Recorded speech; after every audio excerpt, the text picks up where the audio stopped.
What is synesthesia? It's a neurological condition in which information meant to stimulate one of your senses stimulates several of your senses. So, for our guest tonight who lives in Amsterdam, she sees the manifestation of auras around people. Aside from that, she grew up with an acute awareness to the invisible world. As a child, she remembers being invited by trees to live with them. She has a story about this capre, which lives in the tree beside her house. And she shares with us a very unusual experience with an entity which could have been out of this world. Enjoy. Hello, we have a special guest tonight. We have someone from Amsterdam. I don't know where exactly in Amsterdam, but somewhere in Amsterdam. We met her through a chat in Reddit because she had a very interesting story about growing up with abilities and a sensitivity to this world that some people choose not to believe. So, Jamie, do you want to share with us how it started for you? At what age did you start seeing these things? Actually, it's always kind of been there for me. Ever since I was really young, I would always see like balls of light. I would talk to trees. I used to have, everyone has imaginary friends when they grow up, but I had not necessarily friends. I just had people that would be in my room, or people that would be at my school that nobody else could see. And at first, I really didn't understand, and then later I realized it was normal. So I got kind of scared of it, so I stopped talking about it. But it's always kind of been there in some way or another. It's a particular interest for us because, again, for some people, just hearing about ghosts is already scary for them. But you mentioned you would talk to trees, and so I'm assuming they're like elementals. And do they appear as? I want to bridge the gap between our understanding here in our country of elementals and your understanding, because here we see them as tree creatures. Some of them are, they have like roots in their body. Some people see them as actual people. So, in your experience, what did you see when you said you talk to trees and you talk to those elementals? Well, it's for me. It's a little different. I have seen things that like in our country we would consider them like fairies or something. Yes. But yes, I would see orbs of light coming out of trees, and they would kind of just float around. And also, I've been able to sense emotions ever since I was a child. I have something called synesthesia, which is where two senses are crossed, and mine are probably crossed with some sort of sight or ability, but it makes everything visual for me. But so I would see emotions from trees, and they would kind of invite me to kind of like, they would be, well, you can climb in us, you can join us, and we'll try and protect you. And they would just kind of have chats with me, especially growing up. They would be very inviting, it was very tempting for me to start living in the woods, to just run away and live in the woods, because the trees were all very inviting and very kind. They were always like, well, you can come live with us, you can kind of we'll try and protect you. And so for a child that saw things that were different from other people, it was very Yes. very tempting. Yes. In the Philippines, we have something similar, but here it's scarier for it's a story you tell children to scare them. So I'm not sure if this happened to you also, but they say that these elementals, they invite, if they are attracted to you, the usual story here in the Philippines. If they're attracted to you, they invite you, oh, come to our kingdom, come stay with us, and they will feed you food. And once you bite that food, you stay there in the kingdom. So again, it's a similar story to what you're saying. Yeah. When you communicate with them, is it usually it's just through the mind, you hear them, and is it something like that, or do you physically talk with them? I tend to talk because I'm not quite sure how much of my mind they can actually perceive if I try and send it out. But when I hear them, it's kind of in the mind, kind of not. It's kind of this weird place in between, so it's kind of difficult to really get a sense for it as to what's if you're really hearing it or not. It's somewhere in Yes. between. You mentioned your synesthesia. It's from your description in your post on Reddit. It's something like reading auras, right? In my case, yes. Yes. Okay. It's for everyone it's different who has synesthesia. It's Oh, okay. because what that is just the scientific term for that two senses are crossed in the brain. Mm. So some people have that everything they hear turns to visuals, or Oh, okay. anything they taste is bright colors. Or there's a person who learned German because it tastes like jam. So it's basically the crossing of information, and for me, the information that gets crossed with my visuals is the stuff that other people kind of perceive but don't really have visuals for, know how to Yes. explain. Yes. Yes. I can try to understand from what you were explaining. So when you see, yes, do you see dark dark auras? On visual, if I look at just camera, I don't really Oh, see okay. it. I It has to be there. sometimes Yeah. see it on pictures, but for this is I don't see anything extra. Okay. But if I were to see you in real life, you would glow up in some color or another, and I would see all kinds of emotions and possible past traumas, Oh, okay. or very happy emotions, and everything you just carry around you in this bubble of color and movement that I can kind of see constantly around people. It reminds me of something that Sam said before that in his line of work, similar to what you were saying, that when you meet people, you kind of sense their what they're going through. Is it the same for you, or do you just see it and not empathize with it? No, I definitely empathize with it. Okay. That's it's very difficult to sometimes understand. Because I don't have context for why people Yes. feel certain ways. Like I met a Buddhist monk once, and he was very he had this huge amount of anger with him, and I couldn't understand it. And later I learned that he had been through some horrible stuff, that he had been tortured when he was younger. So that's kind of what he carried with him. But to see someone walk up to you and have this bubble of just anger and is very scary. You don't really understand why they have that there, and you don't know if it's aimed at you or if it's what exactly that is. And these can be lovely people, but they can seem very scary Yes. because of what they carry with them. Yes. Jamie, would you mind telling us at what age did you like accept your abilities and your gifts?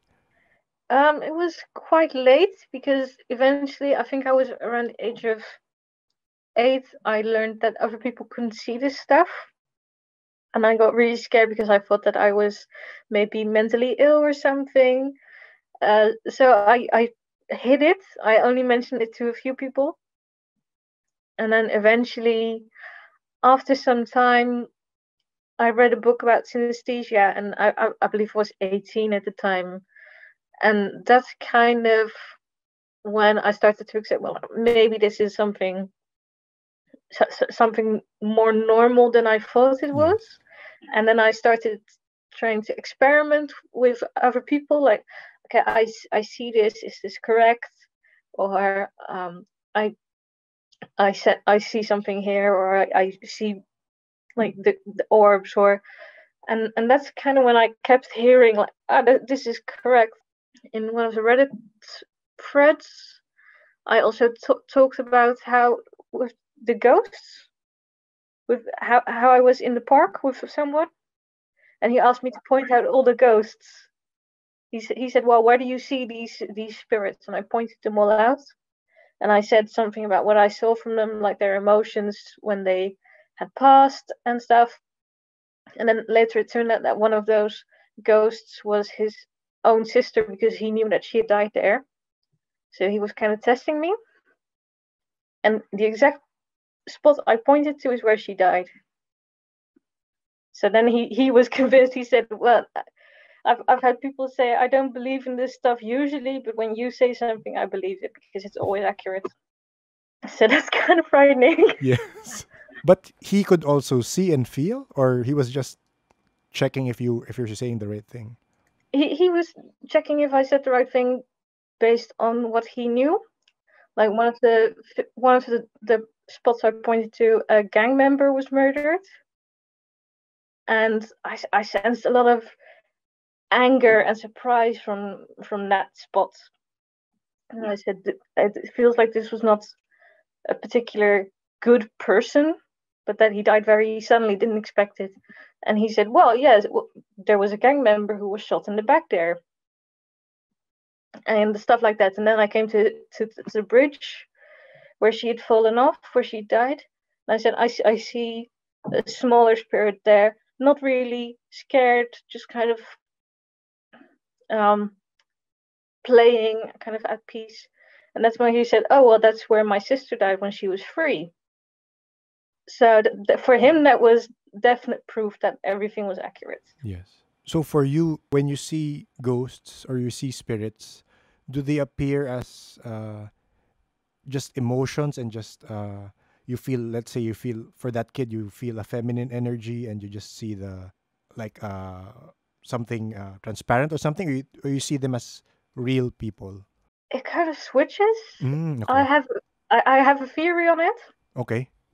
Because the spots where like for instance she died, that girl, I see a sphere of energy, and it's gray, and I get this sense from it. But I've also had sometimes that all of a sudden it will kind of turn into a person with an actual face and identity and stuff, or that I see that I saw her spirit at his house later. Yeah, so she was kind of at two places at once, because the one spot was where her energy was, the imprint, and at the other hand, I had the where she was kind of like playing around the house and keeping an eye Yes. on her family. What's your? I mean, if you have a theory on it, but what are your theories on spirits? Because again, similar to from the people we've talked to who have these also these gifts, also these sensitivities. It's a different interpretation every time. Again, for me, this is the first time I'm hearing of your, because it appears that your gift is your sensitivity, your ability is connected to your sight. I mean, you see them differently, and then sometimes they form into again what you told us. But with regards to spirits, do you think they have like a consciousness? So because it's been said that some are like on a time loop. Let's say they died in that spot, they keep repeating what they did before they died. But some, like your story, that the spirit of the sister followed you, so there seems to be a consciousness to the spirits. It's very difficult because my experiences have been different every time. I've had some that are just static, in place, left energy imprints almost. I've had some that were on a loop. Like for instance, I got so frightened. I was at a house or at a school that had been burned down, and I didn't notice at the time. I learned that later. So, but there was this woman constantly staring out of the window, and well, she wasn't there obviously, and so eventually someone who was also kind of sensitive to this stuff kind of walked through her, and they said they felt something, and then all of a sudden it was like she woke up, and her face turned into something horribly burned, and she started walking around or kind of running around very confused. And then I don't know if she kind of sensed us or not, but she kind of showed up at places around the house all of a sudden. She had been constantly static, and then all of a sudden she started moving, and she followed me into the bathroom, but the door was closed, so she came through the door, and I was terrified. All of a sudden I saw this burning face coming through the door. I was like, oh no. I got very scared. again, this is a very similar. Sam also told us a very similar story, but in Sam's case, he was walking, going home. I think Sam, was that correct? He was going home, and then he smelled something burning, and he was just walking and thinking, "What's that smell?" Oh, he saw a place where they had barbecue, so he was thinking, "Oh, it's just burnt meat." And once he got home and he turned around, there was a person with is it a burnt face, Sam? Right? It's a bird, literally a half bird person, like from here to here. And Sam was like, "No, not in my house, please." He had to request for them to leave. Actually, like, I think what's really happening, it still does depend on the gravity of what literally happened to a person on their passing. Like, for example, it is more scarier for Jamie here to have seen the the bad guy, right? Like, it's heavier for her to be able to read that because it's all full of negativity in comparison with the girl passing, because the girl's passing is more probably, I feel like it's peaceful. I haven't really, you haven't really told us about what really happened to them, but I feel like it's more peaceful, hence her hunting is more freely, that she can be able to follow or imprint from different positions because of the positivity that happened to her, unlike the negative one that's stuck there. Yeah, I think that's accurate because how she died, she fell off the bridge with her tricycle, and she hit her head and got stuck underwater, and she drowned. She was in a coma for a very long time, and eventually her parents had to just decide, well, she's brain dead at this point, so we have to let her go. So they took her off the ventilation. But so for me, it was also kind of odd that she was in that spot because she hadn't actually died there. She died in the hospital, but that is where she fell in and became brain dead. So it's kind of like it's definitely an interesting part about when someone actually dies. Yeah, because I think the reason why she would still be there is because I feel like when she fell from that bridge, her soul literally left already. So anything that the family brought to the hospital is just the physical form. Hence, you said a while ago the patient was brain dead. Hence, there's no one literally there anymore. It's just an empty vessel. Yeah, yes, that's what I think too. And yeah, so for her it was quite. She was literally playing, and then all of a sudden she was gone. So she kind of has that happy, playful energy around her still. She was always going out exploring when she was a kid. That's how this happened. She just cycled off and fell off the bridge. So I think that is kind of that point where that's why she follows her mom around and stuff, Yeah. because she's still at that house. She follows her mom around. Here, some abilitied people. I'm not sure if you believe in it, of course, but here some abilitied people, they when they consider those lost souls. I mean, they haven't moved on, or they haven't, again, the concept of moving on is sometimes tied to a certain religion, but some people, they decide to. There's a group here before that they call them spirit questers, that when they're lost souls, they try to help these souls move on, or to. So do you have that, do you feel that sense of responsibility, or you feel like, okay, I'm not gonna mess with whatever they're doing where they are? It kind of depends on the person, really, because Mm, it's um I have done it a couple of times, okay. but because for me it's also very.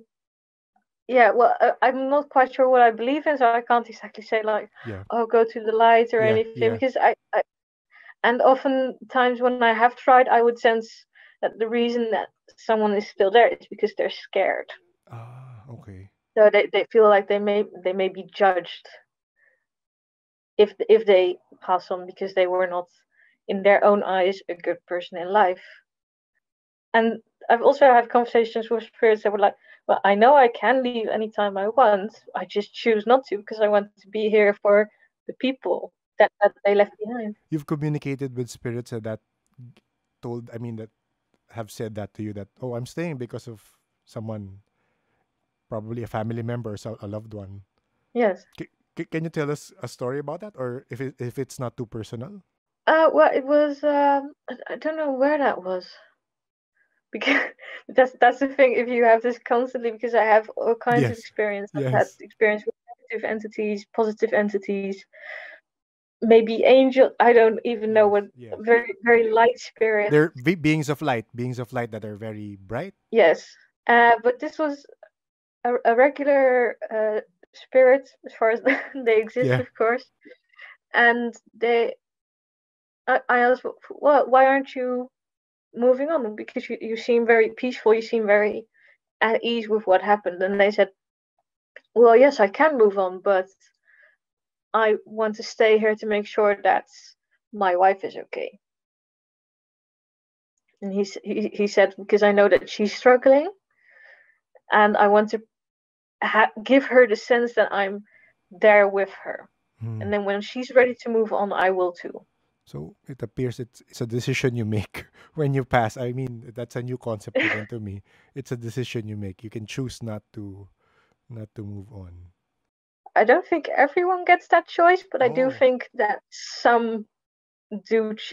Think it depends on the death. If, like, for instance, I don't think that that guy that was shot, I don't think he chose to stay in the park. okay.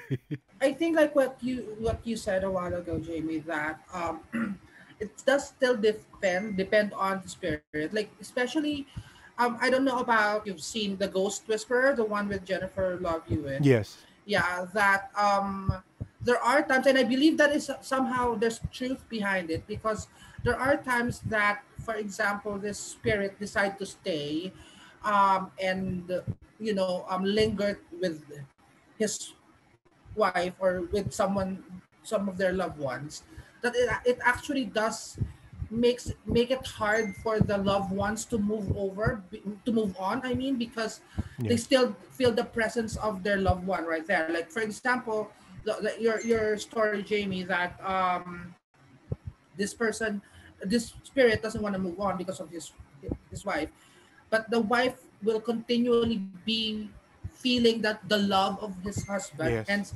the wife will never move on because it's a very comfortable place for her right now. And once that does fester, the spirit does in the layman's term, it's the spirit gets spoiled, and it gets negative through time. Eventually this spirit that hunts the wife will eventually become a negative spirit that will attack and will literally hunt anyone around the wife. And that's what I feel like we need to make sure that we still move them on, because if ever that they stay in, they will attack anyone that will attach them. Like for example, the wife fell in love again. That's for example. So that means that the spirit will attack the person, if that makes sense. Yeah, Have you experienced that, Sam? Have you met a spirit that was too attached that I guess yeah Yeah. turned negative? I think, well, not to me, not negative to me, Okay. but like for example, Okay. like remember the old guy that I keep on telling you that waves at me before, Oh like yeah, the when I waves was at you. Yes. when I was a kid. For the longest time, he was really peaceful. Even for me, I could see him like still wave at me, but on the specific location when I was young, everything was fine. I saw him there. He's just hunting the place, and that's not a problem with me. But then after like a couple of years before I returned in my teenage years, everyone is now scared at that location. So that means that the positivity that was then before turned negative because it everyone else is now feeling it, but not for me because I still, I think that the spirit that has been seeing me has the familiarity of me. Like, okay, yeah, Sam is there. I know that he can see me. Whatever, that's fine. I'll wave at him on a constantly basis. But for everyone else, I don't want them. So let's hunt the place. So that happened to me once or How twice. about for you, Jamie? Was it? Do you have a similar experience or? I have had something similar happen to me. But to be honest, I do not. I'm not quite sure how to deal with that stuff. Oh I do yes. try and help them move on when they uh, are able to, when I'm able to convince them. But I Yes. also think it kind of depends on how convincing you are as a person. Yes. Yes. And I tend to be a very soft-natured person, which is probably also why the tree spirits or whatever were also very attracted to me as a kid. But it also attracts a lot of negative beings around. Can you tell us about that and what you've been doing to protect yourself?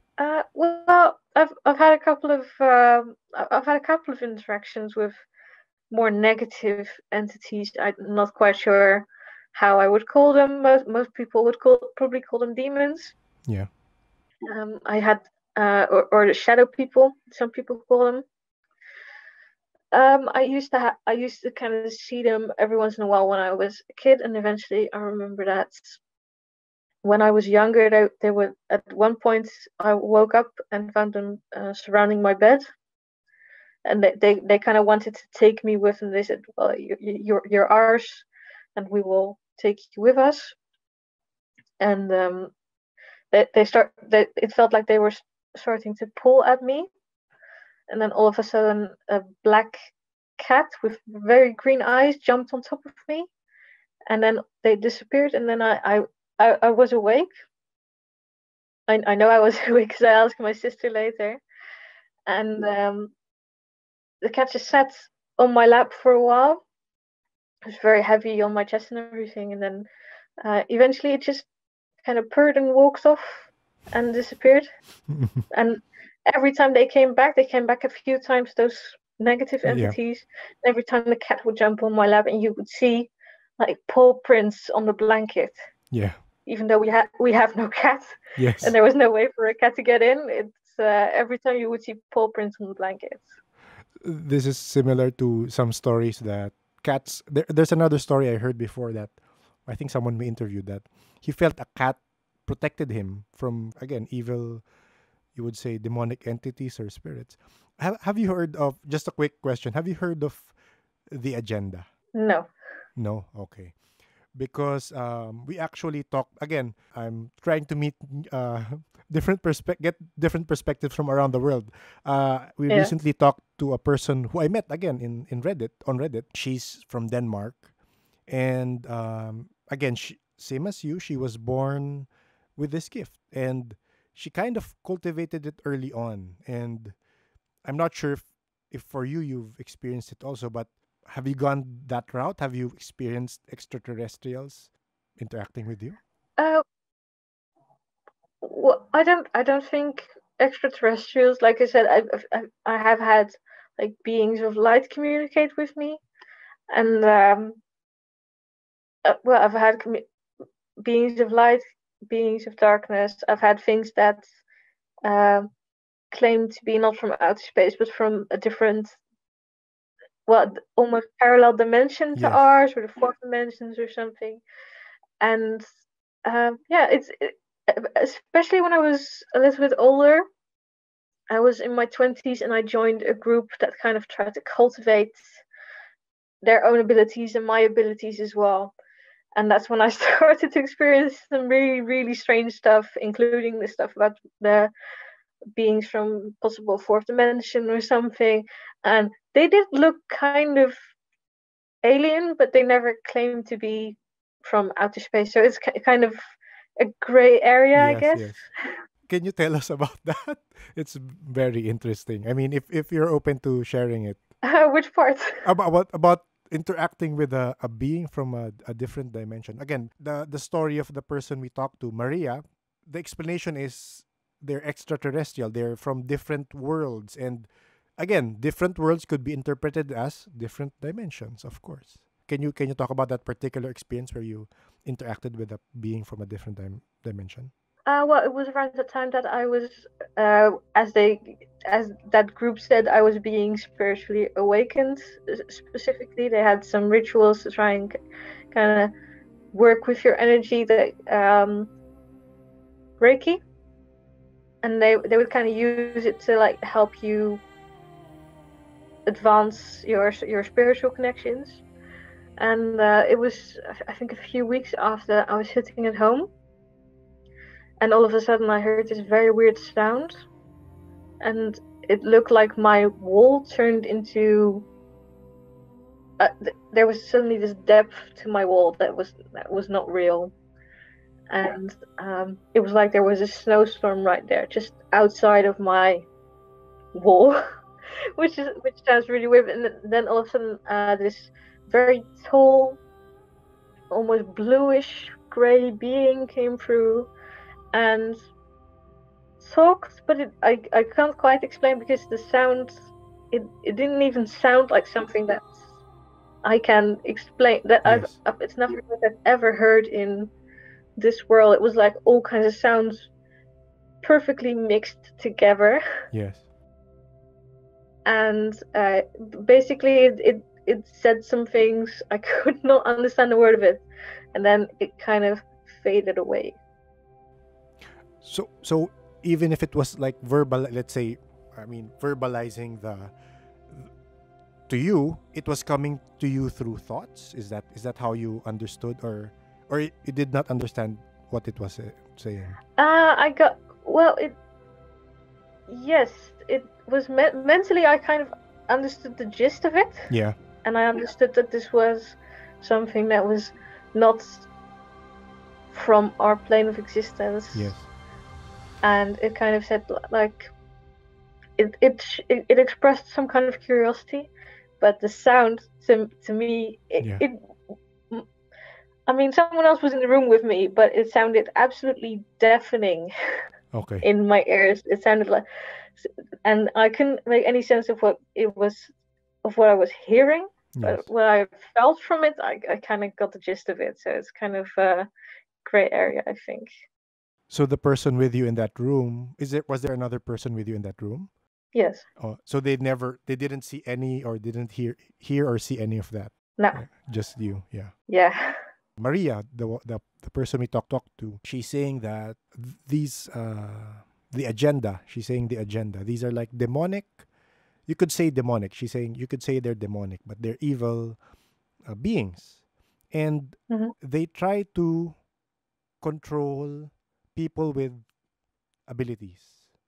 So it just clicks to me that those shadow beings trying to get you might be connected to what she was saying, because Yeah. they try to hinder people with abilities, because you get a wider view of the world. And she's saying, for people like me, because I do not have abilities, it's a simpler life, not seeing the evils and the different things around us. Yes. Well, I imagine that's true. But also, I'm not sure if it's all one thing, because I've also experienced something else. And I'm still not sure if it was a demon or just a very corrupted spirit.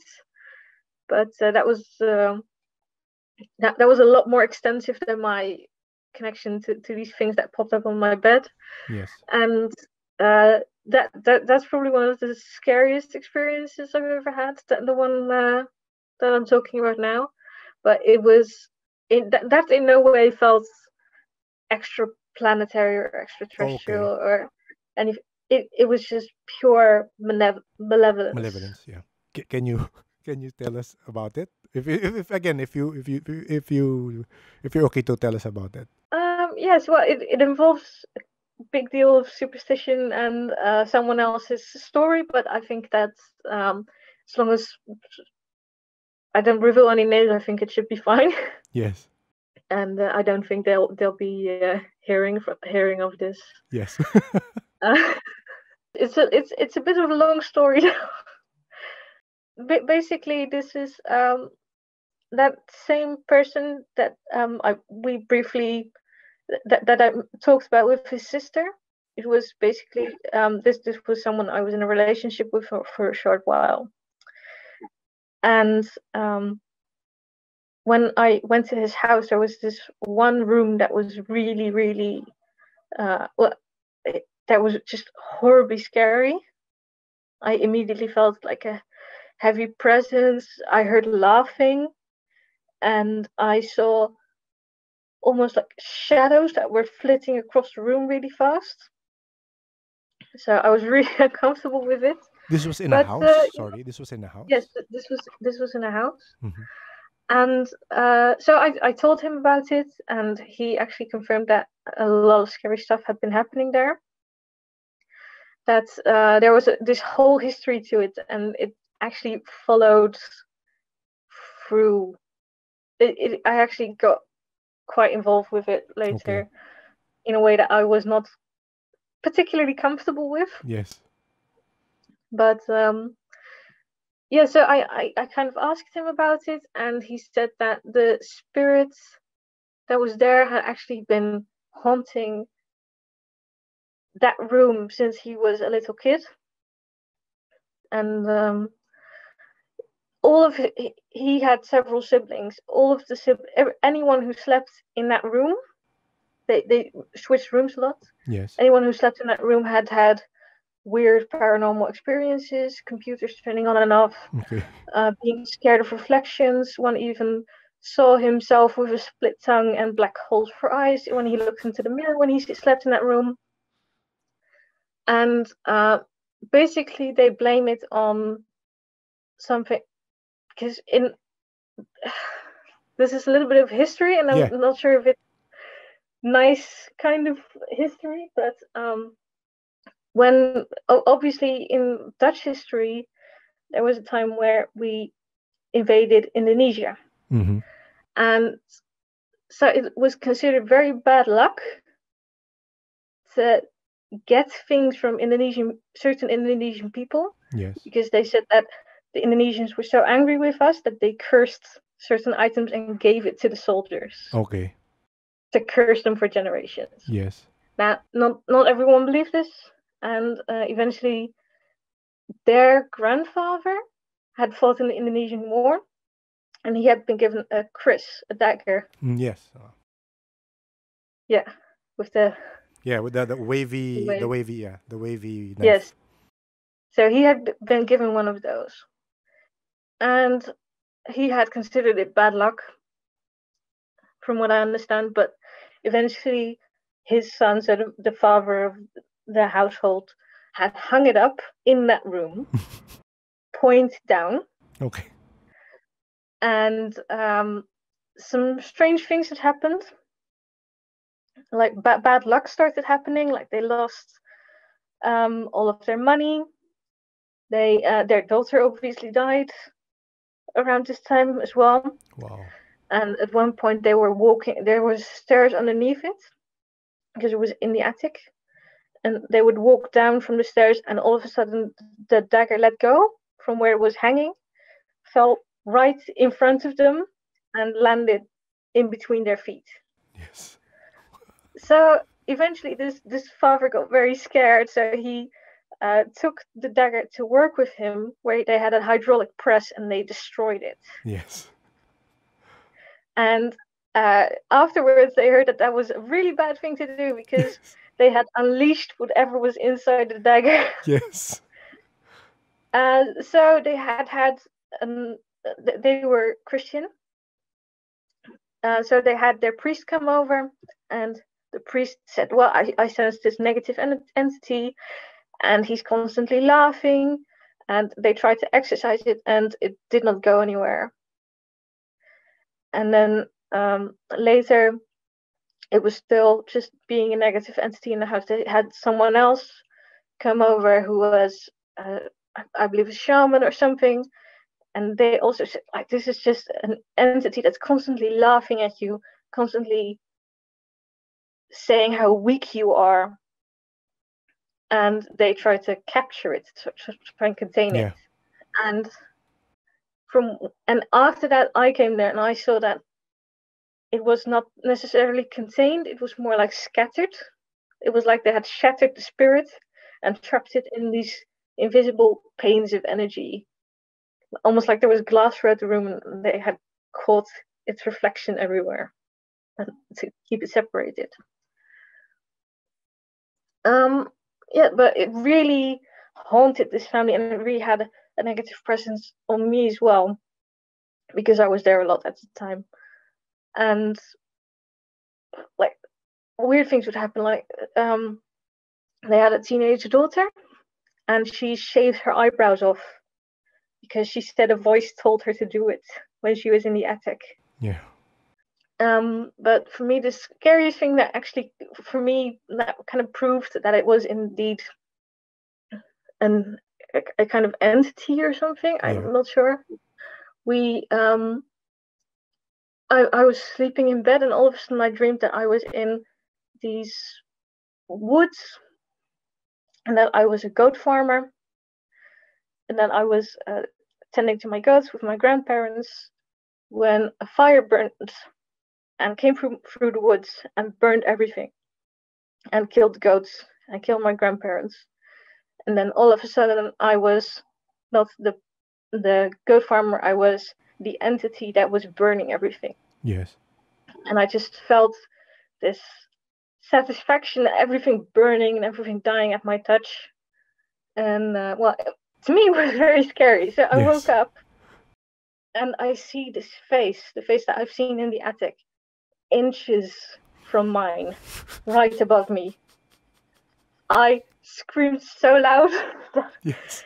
I think I woke up my neighbors.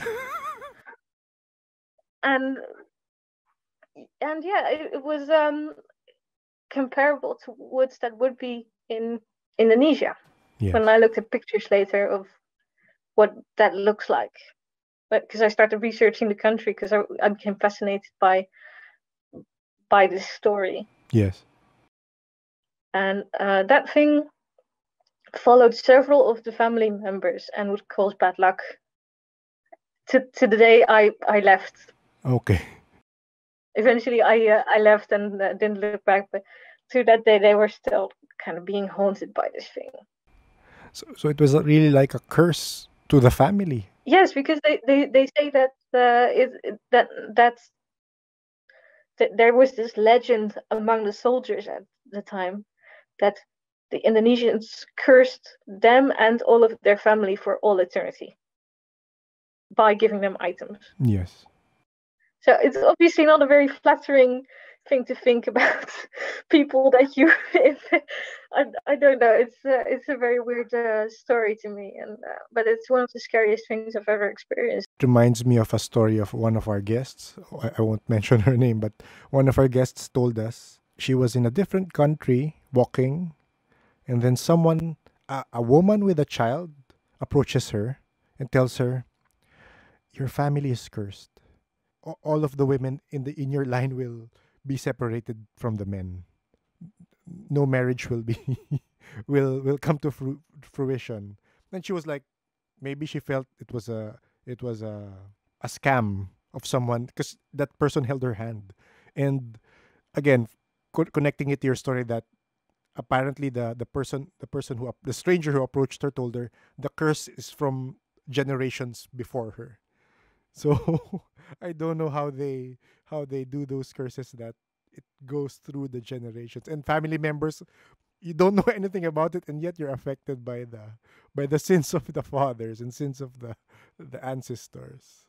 Yes, it's very interesting because there's so many facets to the strange and paranormal, because like this is something so completely different from tree elementals or water elementals or normal, like seeing energy around people. It's so completely different from all of it, and yet I've experienced so many facets of the paranormal that it's kind of it's kind of weird for me to consider that everything.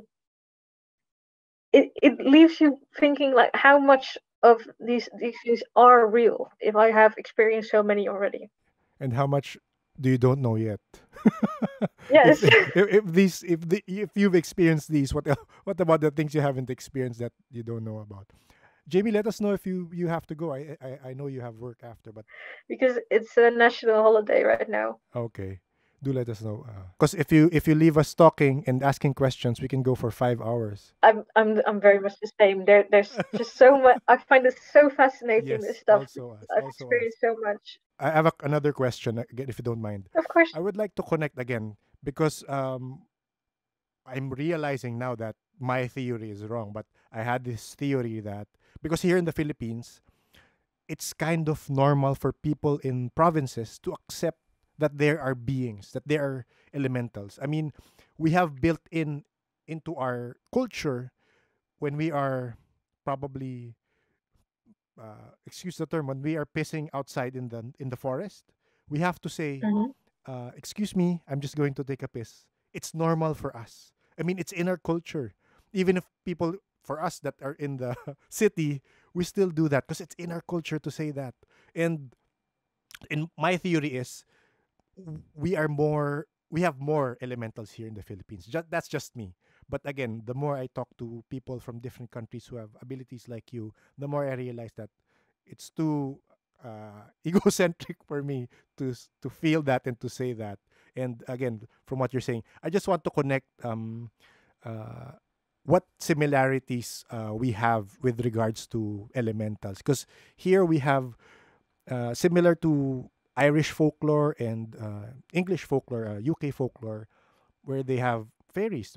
What you said, fairies.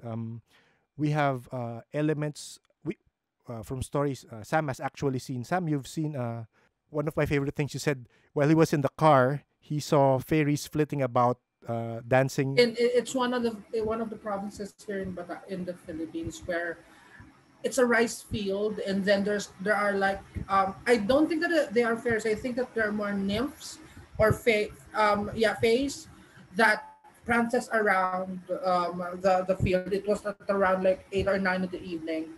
It was a lovely sight to see though. It's not scary at all. Yeah. I also love going to the woods because there's certain to this day I still have connections to certain trees or rivers or stones. Certain things can just hold these spirits, and they're absolutely wonderful, and I absolutely adore just kind of being around them. I have a tree right outside my house that has a spirit in it, and he is so grumpy. Is he also smoking? No, no. We also have the same thing. Here we call them capre and Sam has seen. Yeah, it's a tree element. It kind of resembles the trolls that on the regular lores happen, that there are, big um big people, big men that has like, yeah, that has Harry. scruffy hair and stuff like that. But here in the Philippines, yeah, but here in the Philippines though, Yeah. I think that maybe because of the old people that saw them before, that they kind of like think that they are smoking. But right now, with all of my experiences, it's not really smoking per se, but that's the scent that they give out, that it smells burnt tree.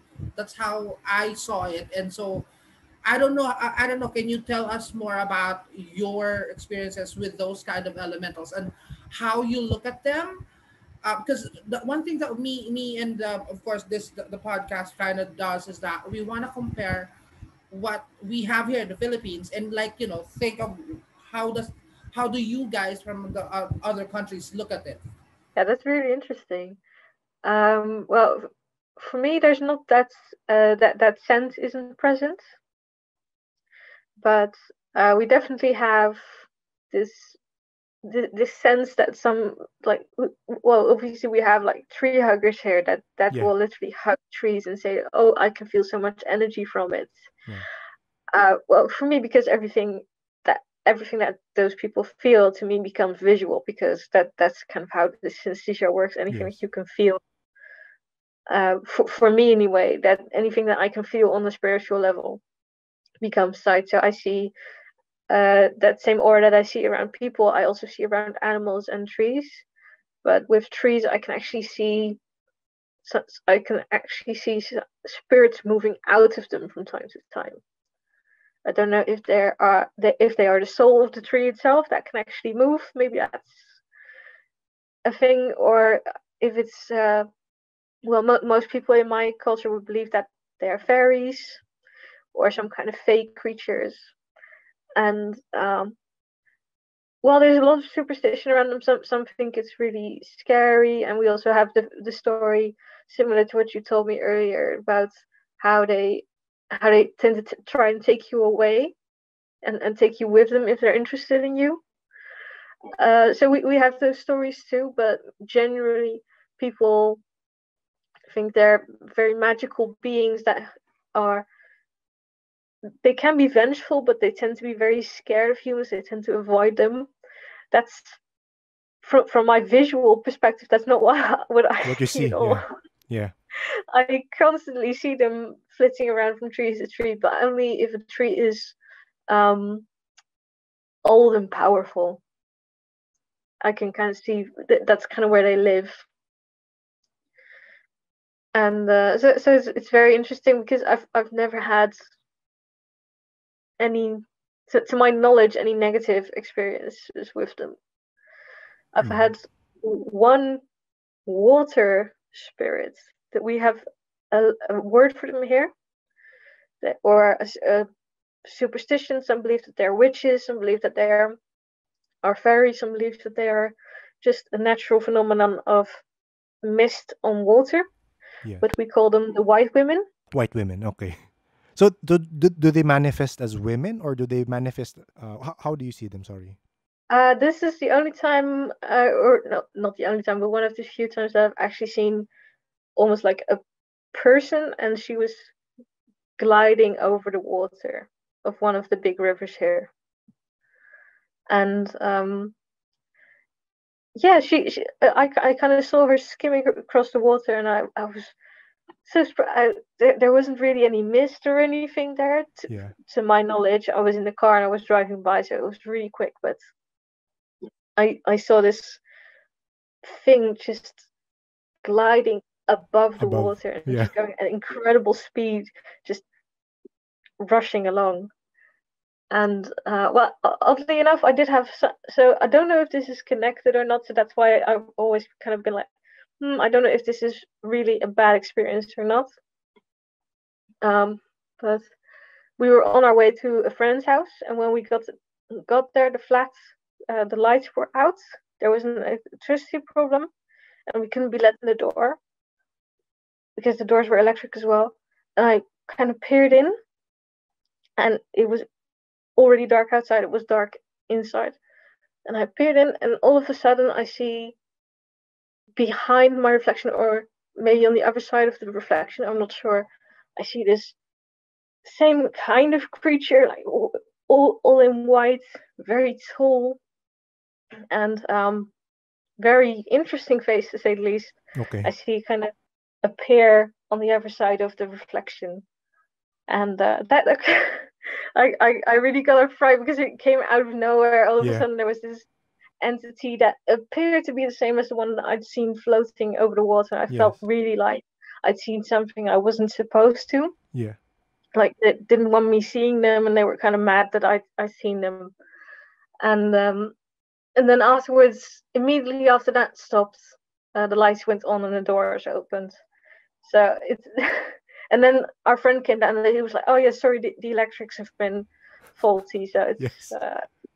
yeah, I hear stories from people that say that sometimes if you see a spirit and they don't want to be seen, that they can do that. That's kind of a thing that we have here as well.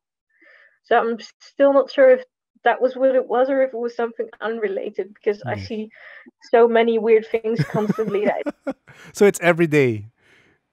It's every day. it gets hard to keep track of. Yes, it's every day, every time I walk outside, every time and especially during that time in my life, because I was very Open. Yeah. busy trying to explore it as well. So you can pay extra attention, because if I'm outside now, I can kind of tune it out. It's like hearing noise. If you're in a crowded room, you can hear lots of noises, but it depends on if you're trying to focus on what you're hearing, then things will become clear. You'll hear bits of conversation. Whereas if you're trying to actively tune it out, you won't necessarily pick up any conversations. So I'm guessing it's kind of similar. I was already focused on it, so I saw more at the time. It's still there, and I know it's there. I can see it, but it's not as active. Well, A quick question again. Here in the Philippines, I find it unique. But again, this could I'm not that knowledgeable with, especially in your part of the world. We have this city somewhere, southern part of the country. We have this city called Sun City, and from all the accounts, of course, these are just oral accounts of people. It's supposed to be this mythical. It's this magical city where tall buildings and the people who live there are taller, and they have no philtrum, and they have it seems like a rich city, but people haven't don't see that city. It's like a hidden city. And again, from the stories, they feel they are elementals.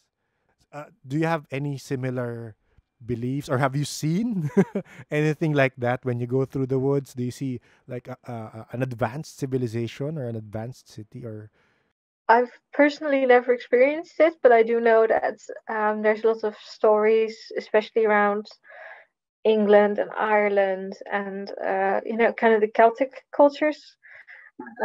That there was this race of fey creatures, the She, and that they were very advanced, and that there's actually some theories that they are what people describe as aliens, and that they lived amongst humans for a while, and they used to teach them until there was this death on the side of the She that was caused by humans, and so they decided to leave. They decided that humans aren't worth teaching, and they decided to abandon us, and they went to a parallel dimension where they still live. And every once in a while you will kind of see a glimpse of this and of them, and the question is, do they consider us worthy yet? Some people are hoping that they might someday forgive us and that they will come back and teach us things, and there's people that say, well, they don't want to, or that they've died out. But this story of the She people, a similar version of this can be found across the world. It's on so many different parts of the world. You will hear a similar story of this happening. Of some people believe that the same happened with, I think it's even in one of those Indiana Jones movies, I think the fourth, that they say, oh, aliens taught these people something very advanced, and based on that they kind of, what's the word, based on that they kind of learned stuff, and then afterwards the aliens went away. So you can see it across the world, kind of this similar theme of this advanced race of beings that eventually left us. the weird thing for us here is because people who've seen this is a technically a second-hand story from one of our co-hosts before, that her grandmother back in the 60s or back in the 70s, back in the 70s maybe, she was walking home. This supposed to be hidden city is somewhere, again, southern part of the Philippines, and it was a province. It was really a province, and she was walking home from church, and suddenly she saw tall buildings all around her, shiny tall buildings, and she couldn't explain it. And she hasn't been to the central city in the Philippines, the capital of the Philippines, where there were tall buildings. She hadn't been there. She hadn't seen it. And for her to describe it without having seen that city, I mean, probably the electricity there was they didn't have a television. That's from the story. And for her to see that and describe that, she's describing a very modern city, and she had no idea of what that was. And again, this is very interesting because collectively, different parts of the world have the same story. And again, you would begin to think there's probably some truth to it. This is very fascinating. I have a question, Jamie, because you mentioned a while ago about when you were with this group and they were trying to train you. You mentioned that there was the entity that you saw is as well tall and a little bit grayish blue kind of hue on it, right? Yes. Do you feel or do you think that this is the She that the lore of UK and the rest of Europe shares? Like, do you think that that's them? That's a good question. I'm not entirely sure, because the She are usually described as humanoid, but kind of like with very slender features and kind of beautiful. It's like where in like fantasy games, like with Dungeons and Dragons and stuff, where the elves are kind of based on, and this was more bulky. This was huge eyes, kind of almost square features, and so that doesn't really match. But it's definitely an interesting theory that it might be something similar to that. Yeah, because like for example, on the history of what of that mythical city that we have here in the Philippines, they are as well described as very tall humanoids. So that's one thing that I'm like, for example, for me personally, I'm really interested about, because I feel, or a lot of people feels that there is indeed that kind of extra, the dimension, the other dimension, that we are, that we have in connected to each other. Because with your story and how you describe them, and as well on how the Central Europe describes the she, and our Biringan um, history, they all kind of look the same, tall, slender. Yeah, so that's one thing that we want. Actually, like me personally, that's one thing that I want to learn about, because if you said with their stories that they are just waiting for people to be prepared or be ready for them to come back, and and have them teach us. So yeah, that's one thing that I'm really interested about. Sam actually wanted to travel to that area and see for himself because he said if there's someone who could see this, it's probably me, because again he has that sensitivity. Yeah, I know exactly how you feel. I have the same with the Sheedan in England and Ireland, because I myself am half English. I mean, I mean, this probably won't be. I mean, it's not visible or anything, but like, obviously, I'm not. I don't look completely Dutch Yes. because I'm part Indian, Okay. and so my family lives in England, so I'm there a lot, and I've seen some amazing things in England. So I kind of want to. I, I do someday want to take the time to kind of study and head there and see if I can find these locations where they say, "Oh, you see the sheep people a lot here," and see if I can see anything. Because I have the exact same thing. I'm very fascinated by it, and not like, if anyone's going to see it, we have a good chance of seeing it because we already see stuff like this. Yes. Yes. Here in the Philippines, we have again, these are probably called witch doctors in your part of the world, or I don't know if we have these male witch doctors or female witch doctors. And I was talking to one guy who lived near that secret city, and his grandfather was a witch doctor, and his grandfather would say, because I would prod him and say, ask your grandfather some more stories about that place. And his grandfather would say, no, they will know. If I say I've been there, the grandfather said, I've been there and I don't want to talk about it because they will find out. And there are repercussions to that. And that grandfather actually said, again, this will segue to another question. The grandfather said that he had spirit guides. You could say spirit guides, but they actually like have what's the proper term for that? They have a relationship where he uses his knowledge and strength from those spirits or entities, because they're probably entities, and they take away something from him. It might be a part of your life force, part of your sometimes children. So he's lost a child because of this, and he stopped because of that. So is it similar with you? Have you experienced or communicated with like a spirit guide? Doesn't have to be actually a human spirit, but again, entities from the wild who like advise you and give you tips or give you knowledge, and in return they ask for something. Well, I've not had that they ask for something. I have had experiences with um some people. I actually do this for some of my friends on occasion. I can kind of channel people, kind of channel entities.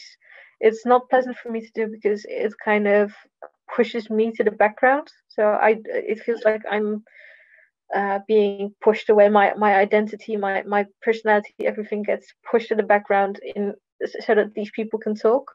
But there are definitely entities that choose to help us, and mine. I have one that actually helps me. Her name's Sarah, and she is very different from me, and she kicks my ass whenever I misbehave. She if I don't sleep enough, she'll be like, well, you're being an idiot Yeah. if you don't sleep. She'll be really harsh. She'll be really harsh about me. Sometimes I talk with a friend about her, and she'll just kind of involuntarily she'll kind of ask me like, can I say something to your friend? Mm. And then afterwards I hear like, oh, she was really harsh on you. So is your spirit guide like a human spirit before, or is it like an from the elements, from an earth element or a tree element? Would you know? Well, I have two. I have one that is a nature spirit and earth spirit. Yeah.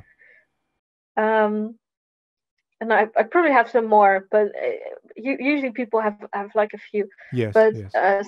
Sarah herself claims to be someone who was around during the Second World War, Mm-hmm. and she lived in England, and she grew up to be a nurse, and then eventually in the 60s she passed on, and she's kind of a very outgoing personality, whereas I'm a bit more quiet by nature. Yeah.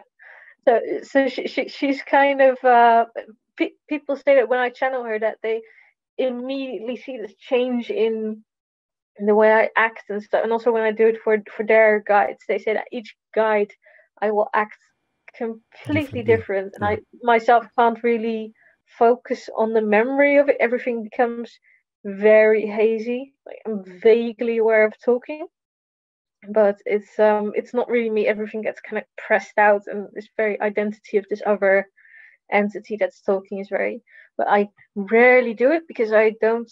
I've had some bad experiences with it, so I don't do it unless I really have to, like unless I really sense that someone is in need of talking to their spirit guides. So have you experienced something like that, that you felt your spirit guides or your elemental guides protect you, or Well, mostly that's I don't know if that's one of my guardians, but I've of course, like I said earlier, I have this. yeah. I used to have that cat that would sit on me. Um, Other than that, I'm not really sure. Because I don't really remember this kind of stuff Yeah. when it happens, because you kind of black out like Yeah. with time experience. So yeah, so I've had that.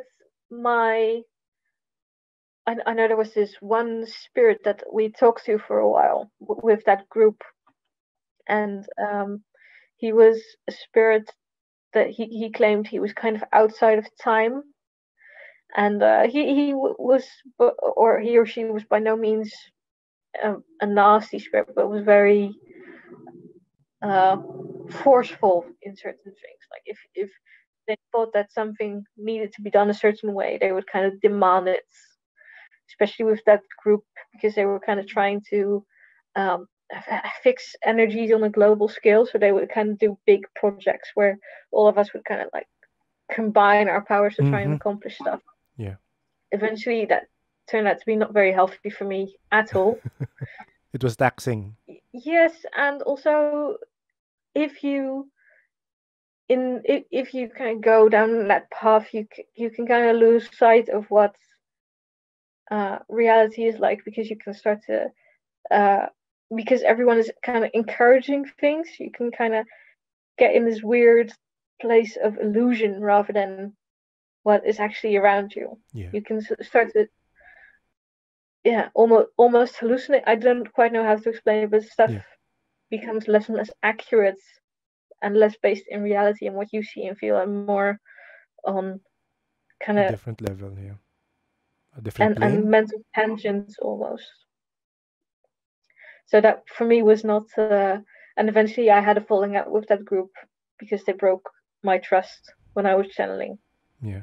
Because I said some things about one of them, or rather the person that I was channeling said some things to another person that was accurate for him. He felt it was accurate, but he was kind of being called out. They were kind of like, well, you're complaining about certain things that are on you, but they said it very forcefully. So someone else started kind of attacking me, and then when I snapped out of it, all of a sudden this person is yelling at me. Yeah. And I got really scared, so I said, "Stop, stop, stop!" And they kept going because they didn't know if they were still talking to me or to the being Yes. that was being channeled. Channeled. So I got really frightened by that. So after that, I quit because it was a bit too much for me. Yes. I was like, "Oh, this is too confrontational." And afterwards, that person didn't even want to apologize for what they've done because they said, "Well, it was my right to defend that person." And but I still felt very threatened at that moment, so that was not pleasant.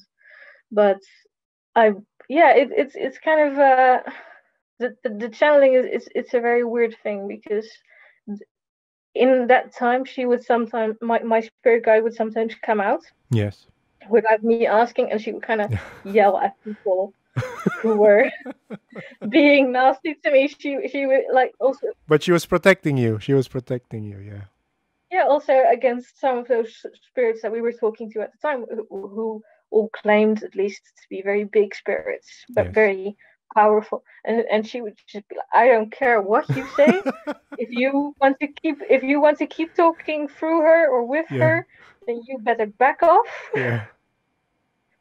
I like her. And she's very feisty apparently, and everyone that meets her really likes her. They're all like, "Oh, she's a very nice, protective woman."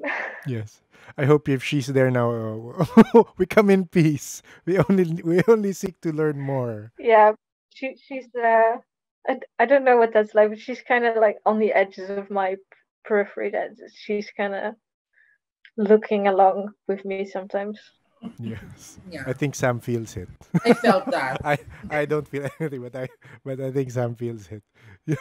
He feels the protection. But again, to your spirit guides, we come in peace. We only seek to know more about, again, the different elements around the different cultures, because we find it so interesting to hear similar stories across the seas. I bring it back to our elementals here. Do you also have it's in Ireland, the elves, the smaller people? Do you have that also? Have you seen or have you experienced something like that?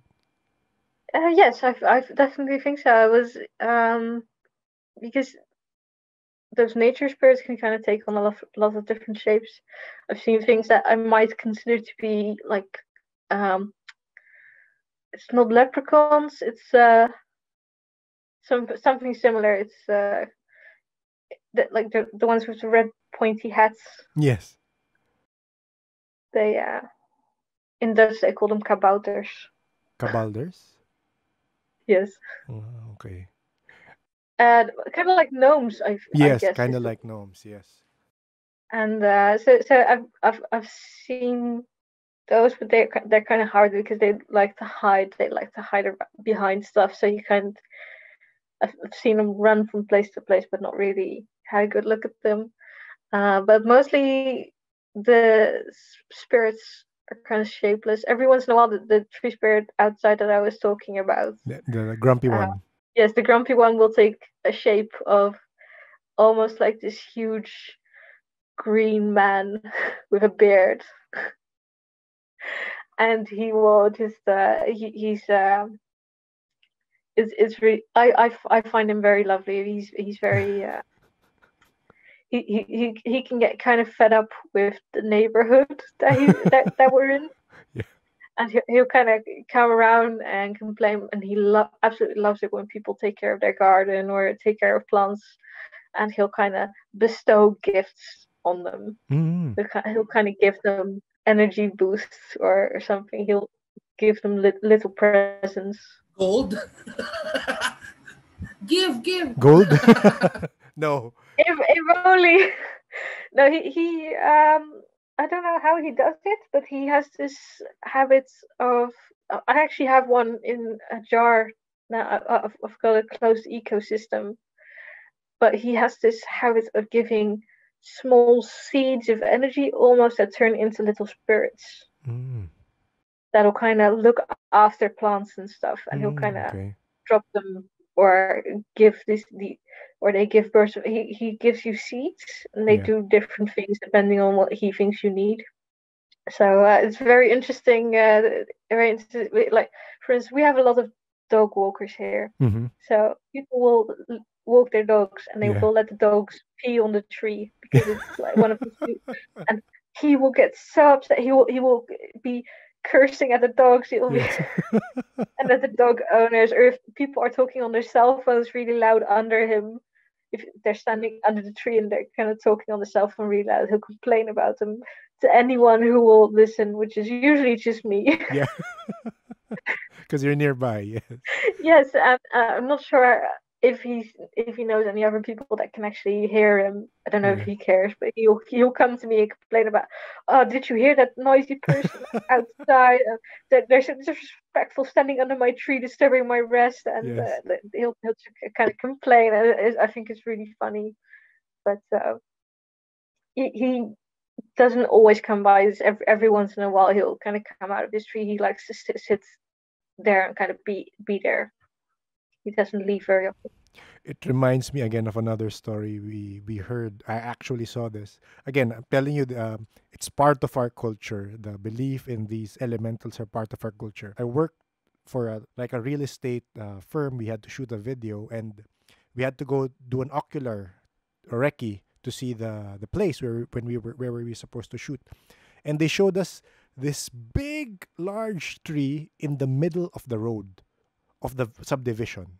So if you can imagine, you have a road, a normal road where cars pass by, Yeah, and right in the middle there's a big tree, and they built like a wall around it. They didn't cut down the tree. They built a wall around it, and below the yeah. tree there are two chairs. There are two chairs. So the developer was telling us, oh, because our water diviner told us to do that because there's a tree elemental who lives there, and sometimes the tree elemental would go down from the tree and, like you mentioned, sit down somewhere. So they gave that elemental chairs. So it's part, again, it's part of our culture. We accept it. Sometimes we accept it as is. So that's very funny that you say that he sometimes goes down and sits somewhere. Because that I do think that's I think that's better than what we do, because in my culture it's very it's not often talked about, and it's not often accepted at all, really. I mean, people accept that we feel the way we do. People with similar gifts, that they're like, oh, okay, well, I appreciate that you see that or feel that, but at the same time they won't acknowledge it or feel it. They're just like, oh, these are very floaty people. They kind of float up in the heads in the clouds, and they won't take it seriously. Like for instance, they cut down parts of the trees every once in a while here, so that the road is still clear, and they don't care that several people that feel the way that I feel, and I can sense that stuff, that they all say like the trees don't like it when you come without asking permission, yes, and yes, you cut off their branches that they work so hard on. yeah. And the government is, they don't really care about that. They don't mind. They don't care. Yeah, they don't mind. They just think about progress. Yeah. So before I skip to another question, this reminds me again of another story from Sam, that a friend asked him to, hey, come visit me. I'll give you drinks. We'll drink on it. Of course, alcoholic beverage. So Sam said, okay. So he went to that friend's house, and suddenly they kind of tricked him because the neighbor's child was crying incessantly. It couldn't sleep. It kept crying through the night. And so Sam, knowing some stuff about it, he brought some salt and he went through the house. Long story short, he stumbled upon this large tall, dark shadow. And then his immediate question was, "Where's the tree? Did you cut down the tree?" And true enough, they cut down a tree beside the house or outside the house. And he could see the ecosystem. He could see the figures, the creatures affected by that tree. And he said, "You're lucky. That's the only thing that elemental is doing. It's bothering your child." Because again, I heard a story of a mother. They cut down the tree, they built a house, and that mother died unexplainably. They couldn't explain it because they felt from the witch doctors who looked at it. It was a vengeful elemental. They cut down the tree. It hit back on the mother, and the mother died. Have you heard or experienced anything like that? Or vengeful or angry elementals? Or mostly they're good with you? With me, they're usually good. I've actually, like I said, I've rarely ever experienced anything unpleasant. They usually, especially when I was younger. Nowadays, unfortunately, they don't ask as much, but they used to really ask me to come and join them and kind of come to the woods with them, and I was very tempted. But nowadays, it's a lot less, but they still kind of communicate with me. It's always kind of pleasant. They can sometimes be scared if people have been hurting the trees in a forest. Like we went to a grove in England, and it was this amazing nature walk with some ancient ruins nearby. And I saw so many fairies and entities and elementals. I saw so many of them. But the further I walked, the more upset they got. They got kind of cranky and they were distrustful. They said, "We don't actually want you to go this way because we don't know if we can trust you." But obviously, I was with a friend, and they were like, "Oh no, let's keep walking because I want to hear more about what's going to happen if we keep walking." And they didn't actually do anything horrible, but we did then find that a whole part of the forest had been cut down to make room for kind of like a trailer park. Yeah. And that's why the spirits were so upset. They were like, "Well, we've been hurt by humans, and we don't know if we can trust you." And eventually, they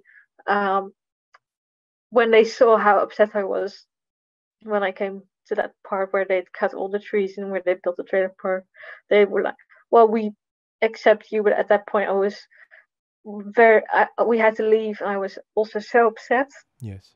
That we just kind of walked away, and they respected that.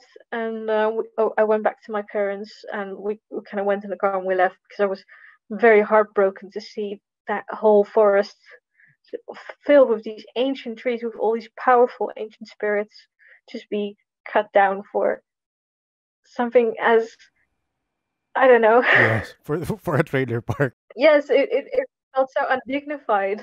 Well, from what you know, do these spirits like transfer to other trees, or do they like move on, or do they like? Some transfer to other trees. Sometimes they get stuck in the wood. Really? I bought a wooden cup once. It was like a chalice made out of wood, and I could sense that there was a spirit in it, so I bought it. I put it down and I looked after it because I was like, I know that you're in there, and I know that you're kind of stuck in this piece of wood, and I wanted to look after it. And eventually it kind of warmed up to me, and it doesn't ever say much, but it's kind of, you feel it there.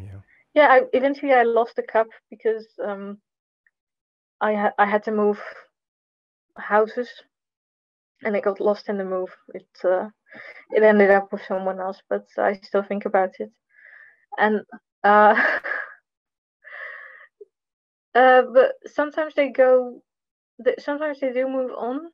They told me about this place that I think they consider it the afterlife, or if you like believe in if you hear from like the Australian indigenous people from Australia, they call it the Dreamscape. It's kind of similar. The Dreamscape, yes.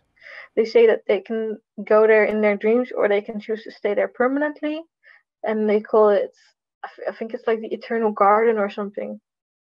they didn't really have a word for what it was, but it was like the eternal forest or the eternal green.